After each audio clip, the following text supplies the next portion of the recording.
Hello everyone, welcome to the program. This is Politics Today, live on Channels Television. I'm Sean Okimaloye here in Abuja. Let's tell you that officially now the state government of Kaduna have officially received the school children of the Kuriga school who were rescued by the Nigerian security agencies over the weekend at the government house. You can see them filing from the vehicle into the government house and been delivered by the Nigerian military earlier today. They have now reunited with their family as the governor of the state, Senator Ubasani, has officially received them at the government house in Kaduna. Meanwhile, the federal government says no ransom was paid for the release of the abducted Kuriga's children in Kaduna State Information Minister today. The State House, after the Federal Executive Council meeting, had said that victims secured their freedom through the concerted effort of security agencies in the country. Take a listen to the Minister of Information. President Bola Ahmed Tinubu is determined to end this cycle of payment of ransom to kidnappers. Government believes that this continues to encourage these kidnappers, these criminal elements to perpetrate this act within the Nigerian nation. The security agencies are also upping their game, evolving new strategies of getting at these criminal elements and ensuring that our children or anybody who is kidnapped for that matter is taken out in safety. Government will not stop at anything to get any kind of information that it requires to solve our problems. As the Minister of Information there, giving some insights on the rescue of the school children and perhaps whether there was any kind of ransom on the modalities through which these school children was released. Good news there. So, the executive of a cryptocurrency platform, Binance, which the federal government says is being a conduit pipe through which terror has been unleashed on Nigeria. That executive has since escaped from lawful custody.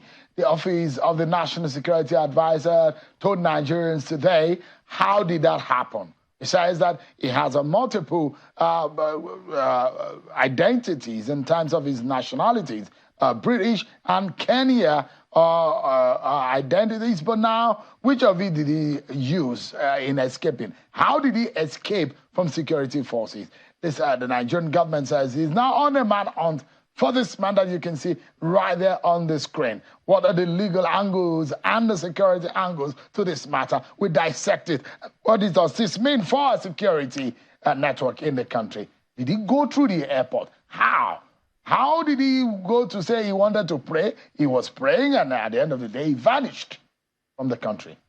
Looks like a pin, but he's a full-grown man that we're now looking for based on what the issue. The case has gone to court. The man the federal government says, is lawfully detained in custody. How did it happen? We get all the dimension. But after that conversation, I'll take you to Benue State. And of course, to the People's Democratic Party, PDP. It looks like there is a plan to replace Yocha Ayu, Senator Yocha Ayu. The chairman of the PDP will be giving you an understanding of what is happening. There are dimensions to all of this. Who wants to be the next chairman of the PDP? All of those issues for you tonight on the program. Stay with me because I need to serve you now your political roundup stories.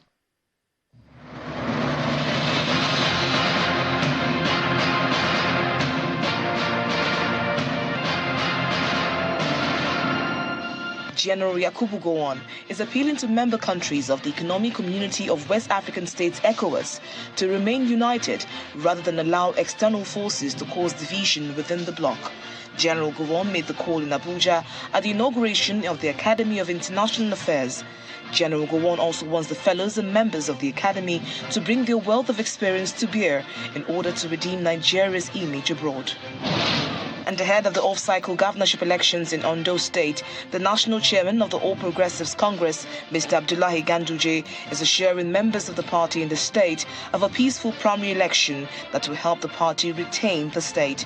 Addressing members of the Ondo State House of Assembly, led by the Speaker of the House, Mr. Olajide Olamide, who paid a thank-you visit to the party's headquarters in Abuja, Mr. Ganduje says there is a need for members of the party to remain united ahead of the elections. The new Nigeria People's Party is calling on the APC-led government in Ogun State to desist from interfering in the activities of the party. The National Publicity Secretary of the party, Mr. Yakubu Shedan, at a news conference in Abuja, accused the state government of working with some expelled members of the party to cause disunity in the NNPP, and this has the consequences of engendering anarchy. Ahead of the September 2024 governorship election in Edo State, a non-political body under the aegis of the Edo Obedient Movement has distanced itself from the Labour Party and its governorship candidate. The group's spokesperson, Mr. Ekwembo Figo, says that the Labour Party has failed to impress them with the conduct of the Edo governorship primaries. The group maintained that their involvement with the Labour Party during the 2023 general elections was strictly based on their support for its presidential candidate, Mr. Peter Obi. Former trade union leaders are calling for the resignation of the national chairman of the Labour Party, Mr. Julius Abure, and the president of the Nigeria Labour Congress, Mr. Joe Ajaero. The veterans, led by the former vice president of the NLC, Mr. Issa Tijani, made the demand at a media briefing in Abuja. Mr. Tijani explains that the allegation of fraud against Mr. Abure has dented the image of the party, while it is wrong for Mr. Ajaero to picket the party.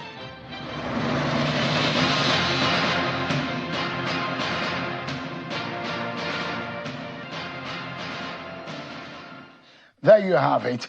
You've been served hot, your political roundup stories, and you are up to speed. Let's now get to our main conversations for tonight. Nadeem Anjarwalla, an executive of cryptocurrency platform Binance, has escaped from custody. According to the Office of the National Security Advisor, the NSA, he's a suspect in the federal government's ongoing probe into Binance activities in Nigeria. But he escaped from custody earlier on Friday. On Friday, the NSA office says in a statement today by his spokesperson, Zachary Mijinyawa. The Office of the National Security Advisor says that it can confirm that Nadeem Anjarwalla, a suspect in the ongoing criminal probe into the activities of Binance in Nigeria, has escaped from lawful custody on Friday, 22nd March 2024. Upon receiving the report, the Office of the NSA says they took immediate steps in conjunction with relevant security agencies, MDAs, as well as the international community to apprehend the suspect, who is now in the wind. So the federal government, after the Federal Executive Council meeting, has been speaking on this. On one hand, the federal government says it has charged the man whom you see his picture on the screen and some of his colleagues at Binance for tax evasion. But there are investigation by the federal government into terror financing using that platform, which the CBN had come out to say billions of naira being channeled through that platform without a trace. And there are some information that the federal government is seeking from Binance. Take a listen to the FRS chairman on the issue of tax evasion, which the man is said to have been charged for. For us in revenue, it doesn't matter because we are dealing with company, not individual. So irrespective of where they are in the world, we have what it takes to make sure that they come and they comply with our law. So it doesn't matter whether the man is here or anywhere in the world. As long as we have Binance, there is no way they will escape the compliance matter that we file against them.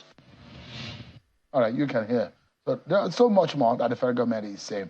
But tonight, what I'm going to do with you tonight as our viewers, so grab your chair and let's dissect these issues all together. We'll be looking at several angles. There's a legal angle to all of this, how these all happen, the options left for Nigeria as a government to extradite this man, is what we call the international treaties that guide the operations of exchange between countries, and perhaps under what laws would this man be tried based on the fact that he's facing a trial here in Nigeria? Where has he escaped to? Security-wise, what really happened? Let's dissect this together, everyone. And I brought to you some very well-experienced gentlemen to dissect this for you. I have a very senior lawyer, senior advocate of Nigeria, Akeredolu, who joins us virtually from Lagos. Thank you so much, Lionel Sik, for joining us tonight. Thank you so much indeed for creating this time. Thank you, Sean, for having me. Great. Now, and I also have a former director of the Department of State Services, Mr. Dennis Amakuri, joins us from the U.S. Thank you so much, and it's good to see you on the program again tonight. Great. I think I should start with you, Mr. Amakuri. You have perhaps at some point held this kind of suspect in custody on behalf of the state, on behalf of the Nigerian government.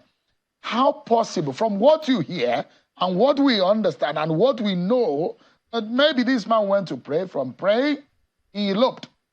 How possible, how on earth can this kind of suspect escape lawful custody in Nigeria? Thank you very much. This is very, very disappointing, when I heard it. Because, number one, if the man has been classed as a threat or a suspected person to the country, he should have been watch-listed. In fact, he would have been taken into custody right from when he entered the country. But he came in with a different passport, and then, of course, he was taken to court, and then, of course, he was taken again to a detention center. I don't know the NSA as, whether they have a detention facility. The NSA is an advisory body to the president. So we feel that if he felt that suspect should be remanded, he should have sent him either to the EFCC, his former place, or send it to the DSS to keep until the date of the court. But to keep him in a guest house where he has access to telephones and other things, and then arrange him. I don't know who are these people, because the security people that were looking after him, I don't know who they are. But for them now to even allow him to go and pray, I think there are a lot of loopholes and lapses there. Because if he wants to pray, we have held heads of state in detention, and they pray where they eat and live and sleep. So I don't see why this particular guy will be allowed to go to the nearest mosque to go and pray, and from there disappears. And then he went through the airport, and the airport does not have him on their watch list. That is strange, because immediately he was arrested, he should have been fingerprinted, and then, of course, put his picture and passports, number, everything, to all the land, sea, and air borders. But he beat all that because he knows that maybe he can use money, and then left the country. But when you say land, sea, and some people will smile and giggle, wherever they may be right now, who knows how porous those borders that you're talking about could be? Are there even biometric exiting entrances, which works? There are ones that you can capture and put your fingers on, but I don't know, because I'm just imagining. You are the expert. Give us an understanding. Could there also be a possibility that there is a handshake with some people who helped this man escape? Is there a possibility? Is there a porosity in the borders and for him to escape? Or he could have done, it wasn't possible if he doesn't get help? Which of these theories do you think comes to mind? Definitely, I can tell you right now, without even seeing the man, that he has rubbed hands with some security agents who allowed him. I'm happy that they've arrested some of them and let them interrogate them. They should tell us exactly what happened and how much he gave to them to let him go. But talking about borders, our borders are porous, yes, very well. But you see, the porous borders are not used by people like this. These are executives of companies. They use the airports. In fact, from the report I'm getting, he used one of the Mid-East airlines to get out of the country using his Kenyan passport.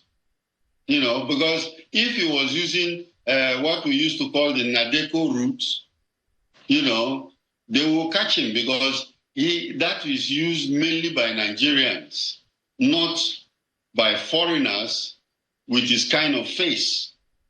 So, if he's going through a normal airport, the watch list should be able to pick him up because the immigration man has said it. The man traveled out through one of the Middle East airports. That means he must have gone through the security agencies.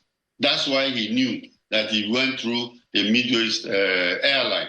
But then it also tells us that this man's name is not on the watch list, because if it was on the watch list, they would have picked him up. Are you bothered, Mr. Makri, about our security in this country, especially ingress and egress? I am very, very worried because, number one, the porous borders are not good. You know, when we are talking of small arms and light weapons that have flooded the country, they came in through these porous borders. And these borders are still there, you know. And of course, we can monitor this or, you know, reduce it to as low as possible by using the technology of drones and all this kind of thing. Because borders in any country, even in the United States, is not guarded by fences, you know, but they are guarded by all kinds of technology that will give an alert to the security agencies that somebody or some big animal is passing through the border. But, I mean, does it make you feel somewhat very ashamed of a kind of system that you operated and you retired from? How this can happen? I mean, what kind of image do you think this portends for Nigeria in the eyes of the rest of the world? How would they be looking at us right now? No, I'm not ashamed. I'm not ashamed. It's a normal thing. People escape from detention and people escape and leave the country. You know, people have run away from the United States without being caught. The UK, terrorists have left, you know, break from prison and disappeared. Every day there's prison break in the United States, you know, where people are always going out and then marshals have to look for them. In fact, there was a terrorist that was in prison in Malta who broke away from that prison, went through Ghana and was passing through Nigeria when I was on duty and we have to arrest him. So it is not a matter of being ashamed. It's something that happens. Security agencies just have to be alert to their responsibilities. So you think in your mind, professionally, this was a compromise, kind of? Oh, definitely. There's a compromise. There is it. Give me a moment. Let me turn to a senior lawyer so that I can give us... We've listened to some professional security angle to this. Let's listen to a very learned mind and look at the legal angle to it. What comes to mind, Lene Osik, about this matter? When you heard it, I'm very sure that the legal dynamics to this were popping up in your head. Give us a sense of what to make of it. Joe, first of all, I agree with Mr. Mercury in saying that there must have been some connivance. Now, connivance would happen in a situation where clearly a man who we considered a security risk in a sense was treated with kid gloves. The man was allowed to go and pray, was allowed access to telephone, was allowed access to various facilities. Under what law? When a man is incarcerated, it's because he's to be taken away from the members of the public in order to prevent him from committing another crime or interfering with evidence or witnesses, not necessarily until when he's put on bail, but these are things that we must consider. But aside from that, what comes to my mind readily is, how can we get this man back to face the charges that will be presented, that he will be charged with? Nadeem Anjarwalla clearly knew the turf on which he was operating when he decided to escape. What we find here is, where exactly is Nadeem right now? I'm not sure we know yet. Is he in the UK? Because the citizens of the United Kingdom are here. Is he a British citizen? Is he in Kenya? Is he still in Nigeria? We cannot rule out that fact. And if he's still in Nigeria, then we must find him. But aside from that, if we are unable to find him in Nigeria, sooner or later we'll find wherever he is. Then the question will then be, like you have mentioned, would we be entitled to commence extradition proceedings against him and in that country and allow and ask him to come back to Nigeria to face music? If we have a treaty with the country has escaped to maybe the United Kingdom, South Africa, or the United States, perhaps we can hope that this will happen. But if it's a country we do not have a corresponding treaty with, then that could be an issue there, and we do not want to get into a diplomatic row, not at this point in time where we're trying to get our country back on its feet. But then the question then again would be, can we slam charges against him wherever he may be? Can we have him prosecuted in absentia? Or can we have him prosecuted in the country he has escaped to? If the nature of the crime he has committed is such that he can be asked questions in that country. For example, we had a former governor of this country who was charged in this country for corruption and money laundering. We couldn't prosecute him successfully until when he was taken to the United Kingdom. And for the same offenses he committed here in Nigeria, he was convicted in the United Kingdom. So these are conjectures. We need to know where he is. We need to know what kind of relationship we have with that country in which he is right now. I mean, if the man is a tech person and has a lot of finance knowledge also, so you can imagine what will be going on in his head if he's thinking of an escape. I'm not sure the man will still be in the country. Well, that is a very, it's going to be an interesting possibility if he is. But let's look at this. The Nigerian government says it has been investigating the man and his friends, colleagues, and Binance for money laundering and terrorism financing transaction, which, according to the federal government, allegedly perpetrated on the Binance currency exchange platform. It puts this kind of allegation within the purview or within the realm of cyberspace crime, which, of course, now that the man is out of the country, I began to find out what exactly, under what legal tool or instrument can Nigeria be able to get justice over what is aggrieved about on the operations of Binance.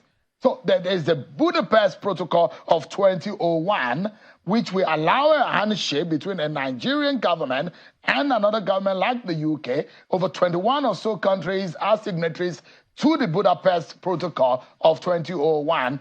If that is the instrument is put into action and activated, it means one thing, that under the cyberspace criminal legal framework, this man could be tried. So give us an understanding if this is an option for Nigeria. Lenelsik. Yes, that would be an option. But like I said earlier, we need to know where he is. Second, we need to know what charges we intend to bring against him.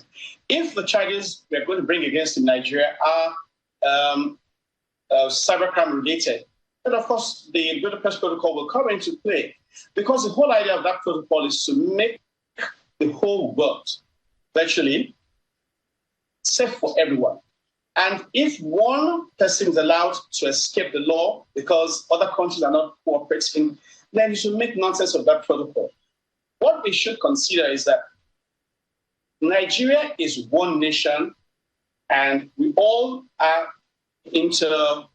connected by the internet and the global the cyberspace. Therefore, if this is going to be one opportunity to test that protocol, then we should test it and make sure that it actually works. So to that extent, if we want to try this gentleman, not only for taxation, which is one charge, one or crime that we hear he's committed, and we actually want to bring charges against him in the realm of cybercrime, then we must use everything that's available to us internationally. Don't forget that when we're talking about cybercrime, we're also going to be talking about the Interpol and what have you. So every stop must be brought out. And we must ensure that this gentleman is an example of those who should not be allowed to commit a crime in one jurisdiction and flee to another. And I think that, quite frankly, that protocol will avail us. Yeah, if you look at historically, Mr. Adeluola, how Nigeria has been able to use international treaties in this kind of realm, how the Interpol has been, we have a very strong Interpol under the likes of Mr. Garba Umar, who headed it for several years and became an advisor to the former president on international policing and all what have you. We've seen a lot of people being extradited under that whatever. What do you think could be possible? How soon can this particular situation be resolved? I'm very sure that if he steps his feet on the Western soil, it's not going to be difficult to identify him. That's why I repeat myself again. There is a very urgent need to know where this man is. Once we identify the country he's in, it will become easier for us to begin to ask ourselves, what are the protocols, what are the treaties that will come into play? Otherwise, for now, it's mere conjecture. If it happens to be in the United Kingdom, for example, like you said, well, we would have to play the game the way it ought to, because, you see, we have had situations where this same country also have asked us to extradite persons, and were we cooperative enough? We've had situation. We had the situation of the deceased Buruju Kashambu, who was wanted somewhere, and I don't think until he passed was successful in sending him abroad. So international law requires a lot of reciprocity, and if you haven't been very kind to one nation, you may not expect it to be reciprocated when it comes to your turn. Tax evasion, that is one charge that we know that is being charged with. But give me an understanding, Leonard Sik, of what you may. In the realm of foreign investment, you see there are several foreign companies who operate on Nigerian soil who are not even, by the manner of their trade, they're not even registered. They don't have any building, any kind of structure on the ground. The prosecution or the kind of investigation on Binance, do you think this might have some implication on investment on Nigerian soil? I do not think that will have any implication on investment on Nigerian soil, because whether you have a building or not, as long as your business is conducted in Nigeria with Nigerians, you are liable to pay tax. But I am aware that there are efforts at making the laws more stringent, so that when you undertake businesses online, for example, you must pay taxes to one country or the other. You are either buying here or selling there, and so you cannot pretend to be faceless or intangible. If your business is identifiable as one that earns you profit or income in our jurisdiction, then you must pay tax. So I'm wondering, the reason I'm asking this question is that let's imagine that this is one of the commercial banks, that some of the subscribers have used the platform for terror-related activities. What is the protocol in trying to make to investigate or to prosecute those who are using it to perpetrate terror? Is it to arrest the operators or those who own that platform, or what? And that's why I'm asking whether this has an implication to those who are intending to invest in Nigeria, who may see the climate as hostile to foreign investment or investment that has an IT-related inclination. Well, I'll put it this way. If you have your business done online via the internet, you have a responsibility to ensure that citizens are protected and government also is protected. Protected in the sense that whatever is due to government is paid to them. You cannot conduct business virtually and pretend you do not have any responsibility. Otherwise, then you're not in good business. If you have come into our cyberspace and you conduct your business in such a way that people can use your platform to launder money, use your platform to sponsor terrorism, then you should shut down the business, because you must be in a position to identify your clients, your customers, and be able to tell whether they're doing legitimate business or not. If you're unable to identify them in the event of trouble, then you are just as complicit as they are. That's my view. And that's the reason why businesses such as banks here in Nigeria are required to have the identification and the background of their customers known. That's why you have them asking to fill various forms. Only recently we were asked to connect our NIN with our BVN with our accounts. Those are necessary, because you're not going to ask the managing director of a bank to go after a criminal, but he must be seen to have done his own bits to ensure that criminality is not encouraged. Let's bring the conversation home and let's try to wrap up. Let me get back to Mr. Amakri, and I'll put a perspective to this, a premise, and I'd like you to anchor and give us your own expert view on what needs to the way forward. And so this is the premise. The Central Bank of Nigeria, few weeks ago, or few days ago, through the Central Bank governor, has said that that platform, $26 billion US were funneled through that Binance platform without a trace. And the federal government is very interested. And there are those who believe in the finance sector that some of these tradings had affected the foreign exchange and the inflation and the effect on the value of the naira. And so when the crackdown came on Binance a few months ago, the platform pleaded guilty to money laundering charges against it by the U.S. Department of State. The platform agreed to pay $4.3 billion US to settle the criminal charges. But here in Nigeria, the federal government, part of what we understand, is asking information of those who have traded on that platform. As a security person, and in anchoring and concluding your thoughts tonight, give us in 60 seconds, what do you think that is the biggest lesson and the way Nigeria needs to handle this? Thank you very much. I'm not a finance man, but all the same, I don't think we have to pursue those people that are trading on that platform. It is the platform itself that we have to interrogate, and that's what happened in the United States, where they have to pay, was it $3 billion and stuff like that. That's why we should also pursue that company. And by pursuing the company, we want to pursue the executives of that company, not people that are trading in it. It's like a bank. If I go and put my money in UBA, for instance, and the UBA commits a crime, they are not going to come looking for me. They will look for UBA because they committed the crime. I'm not the customers. So this is the kind of situation we have, except they have one of the customers there who has been identified as a terrorist financier or who have done some kind of illegal deals. Then I think they can call in that person. All right. I'm not a finance man or a lawyer. I think this Leonard Silk can tell you more on that. Thank you. Thank you so much, Mr. Makri.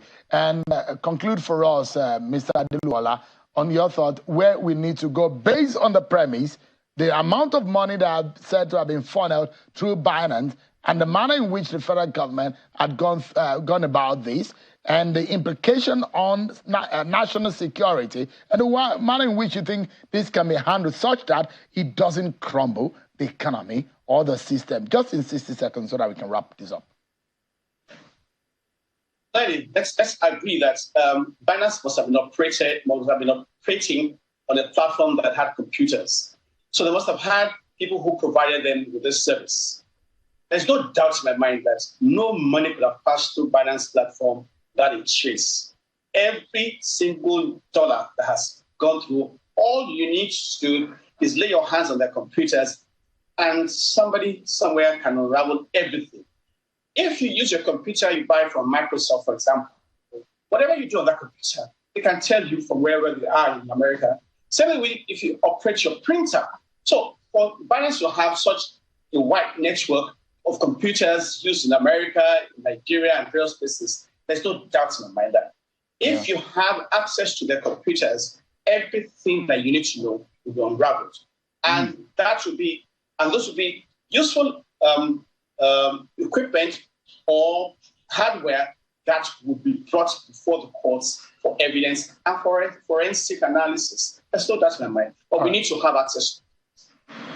Mr. Akeredolu is a senior advocate of Nigeria, a very senior lawyer in Nigeria, and Mr. Dennis Amakri, who is a former director at the DSS. Thank you so much for helping to chew on this and providing these perspectives on our biggest story in the land today, the escape of the Binance executive. Thank you so much indeed, gentlemen, for your time tonight. Thank you. I've got some very interesting political conversation for you after this break. We'll be looking at the leadership of the People's Democratic Party and the tussle for the national chairmanship seat of the PDP. I'll be speaking with one of Governor Otom's right-hand man, and those who think that that is whom he wants to have as the next chairman of the PDP. We'll be speaking to him after this break, everyone. Join us again. Everyone. So there is some kind of jostle for the chairmanship seat of the People's Democratic Party. The man who went to court for the removal of Senator Yocha Ayu has his eyes set on replacing him. I'm being joined by Mr. Conrad Utan, who is an aspirant for the chairmanship seat of the People's Democratic Party. Thanks so much indeed for your time tonight. Thank you, Shimon, for having me. So this was all your game plan, that if you go to court, Ayu is removed, then you become the national chairman? Absolutely not. What we did in June 2023 was an intervention. I did not remove the former national chairman. But you went to court? His council would remove him from office. They suspended him for not paying dues.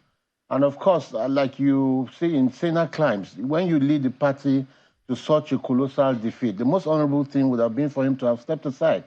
What I did was an intervention to bring some kind of sanity, to bring some kind of stability. That stability is what, that relative stability is what the PDP is enjoying right now, to the extent that we can even be talking about replacing the former national chairman. So what we did was not out of personal ambition, but was out of a personal sacrifice to intervene and save the party at that time. So last Thursday, you officially announced your interest for the PDP chairmanship seat. Exactly. And so why do you want to become PDP chairman? Okay, so parties around the world are meant to craft policies, you know, to set agenda for government, not necessarily just to conduct primaries and hold elections and then meet again every 4 years. Party leadership in this country has been reduced to just conducting primaries, holding elections, and not necessarily participating in governance, so to speak. I represent a new agenda. I bring to the table new energy, new thinking to party leadership in Nigeria.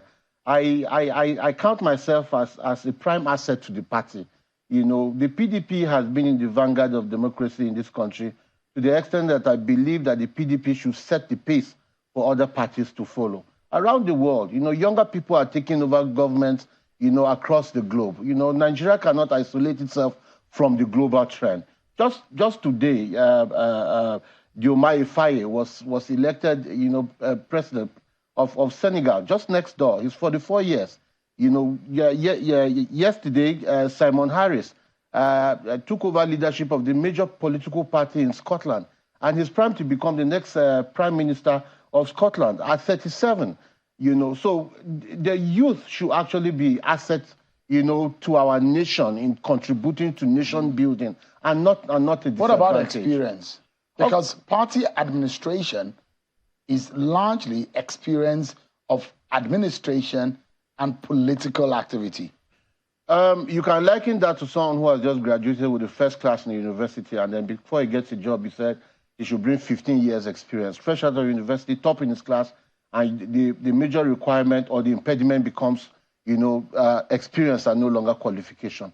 You know, experience is built. You know, I've been in this vocation for 21 years. I think it's enough, you know, to have built enough, you know, capacity. But you've done all that at the state level. You've never had opportunity to run a party at the national level. And that's, those who will say, I mean, is the shoe, if you want to replace Yocha Ayu, is that shoe not too big for you? What has been your experience at the national level? You want to carry on your shoulder the burden of leading perhaps one of the largest political party on the continent of Africa with little or no national experience of party administration. That is exactly what the party requires at this time. Lack of energy. No experience of administration. New energy, new thinking to take the party to a new level. Look, there are leaders in this party. We have people like the former vice president, Namadi Sambo, the former governor of Kaduna State, McCarthy. There are several leaders of this party who have become so docile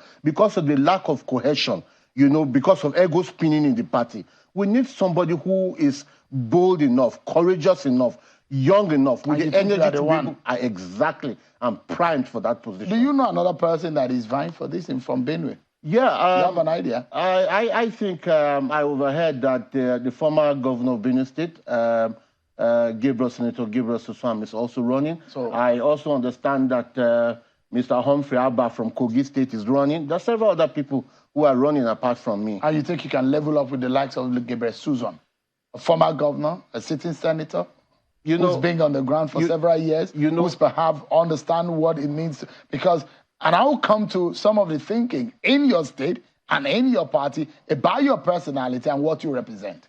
Okay, so you see, you cannot contest or vie for a position that is not available to you.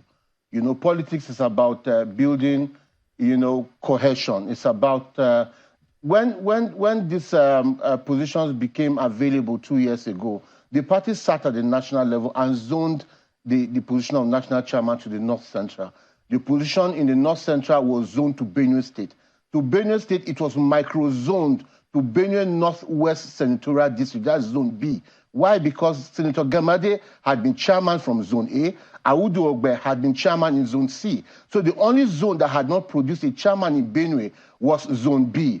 So with the wisdom of the leadership of the party at that time, thought it was proper for somebody from Zone B to be nominated, you know, as chairman. That was your zone. That's my zone, you know. So for now, and that's the zone of Senator Gabriel Suswam also. No, Gabriel Suswam is not from that zone. Gabriel Suswam is from Zone A. That's where Senator Barnabas Gemadi comes from. So that's the reason why you think you are better than Senator Suswam to become the PDP national chairman. For now, Sheon, I'm unopposed because I happen to come from the zone that is supposed. Look, section 47, subsection 6 says that when a vacancy, such a vacancy occurs, somebody will be nominated, another party member will be nominated from the area or zone where that vacancy has been created. But in this fortunately, I happen to be the only one from that zone. The Benue zoning does not apply to this section of your party constitution that you are quoting. Absolutely, it does. It does not. It does, because if the constitution says, if section 6 says that it should go to the area or zone, I don't think it could be more explicit than that. Because the Benue politics has been zoned into Zone C, Zone B, Zone A, but the political formation or arrangement in Nigeria does not see Benue State as such. It is the political structure of the people of the state that sees it as such. That is not the official structure of Benue State. Apart from zoning, there's what is called micro-zoning. You don't just zone a position to the North Central and leave it open for all the Does states your in the party zone talk to about participate. constitution, talk about micro-zoning? No, It talks about zoning. It talks about zoning, but it is a convention. But does not talk about micro-zoning. Because I've studied your party constitution very well, but it doesn't talk about micro-zoning. If the constitution says that the position should go to the area or zone that vacancy has occurred, it clearly implies microzoning. That's what it means. All right, so let me ask you. You are seen as carrying the image and the personality representative of former Governor Autumn. And this was the same person who was said to have pushed Senator Yocha Ayu for this position. Now they fell out, and now you are coming to replace him. You are a man of Governor Autumn. Is your promoter, isn't it? It would be really unfair, to His Excellency, former Governor Samuel Otom, to peg this on him.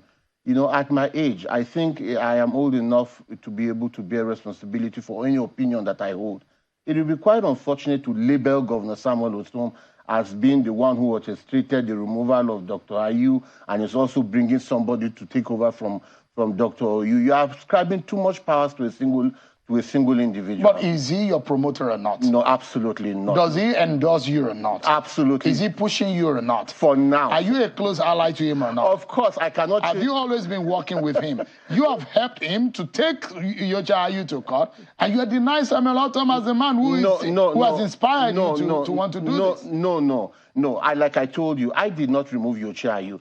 Yocha Ayu was suspended by his council. But you went to court. I went to seek the interpretation of our constitution because the party was back and forth, between the National Working Committee and the Igoro Council as to legitimacy, for Yocha Ayu to continue. Somebody needed to step in. But in real time and the political mappings in your party, you are seen as the G5. The Governor Autumn-backed candidate as against former Governor Suzwam, backed by Atiku Abubakar. That is what is playing out in your party at the moment. It will be quite unfortunate to label this context in that. But that's where isn't that absolutely not? Absolutely not. In the political arrangement, isn't that where you fall? I don't think if you call Gabriel Suswam on this program, he will tell you he's been sponsored by the former Vice President Atiku Abubakar. I don't think I'm saying that's where you fall in terms of the political arrangement in your party. The reason why I aspire right now is to heal those differences. Have you spoken to Atiku Abubakar? No, I'm still doing a lot of consultation across the country, and I'll definitely speak with him. So is it right to say that you are more of an Autumn person than you are to an Atiku Abubakar? Absolutely not. I'm a member of the People's Democratic Party who is interested in bringing new leadership, bringing new energy, bringing new thinking to the party to the extent that we can prepare to build ourselves and win the next general election. So you wanted to feel just about 2 years left on the Yocha Ayu time?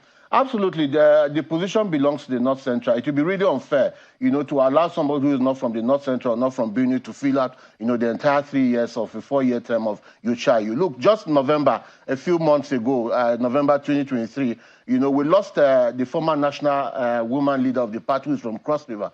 The party nominated somebody from her zone, from Cross River, and the name was forwarded to the National Executive Committee of the party. It has been ratified, and she's a new woman leader. It is only natural justice that somebody from the area or zone that Yocha Ayu came from, represents the remaining 4 years. Since you are the man who goes to court to test things, maybe you have to test that and seek the court interpretation. Because where I'm sitting and what I'm looking at in the interpretation of your party constitution doesn't mean microzoning, it means zoning. But we'll see how the court and your party interpret it. Thank you so much. Thank you Tahili Conrad Utan, who is a candidate or aspirant to the national chairmanship seat of the People's Democratic Party. Thank you so much. And we wish you the very best. Thank you very much. Whatever side you belong, either the Atiku or the Autumn side. No, the PDP side. Thank you indeed. Well, that's our show for tonight, everyone. Many thanks for watching. I'm Sean Kimale. I'll see you tomorrow. God bless Nigeria.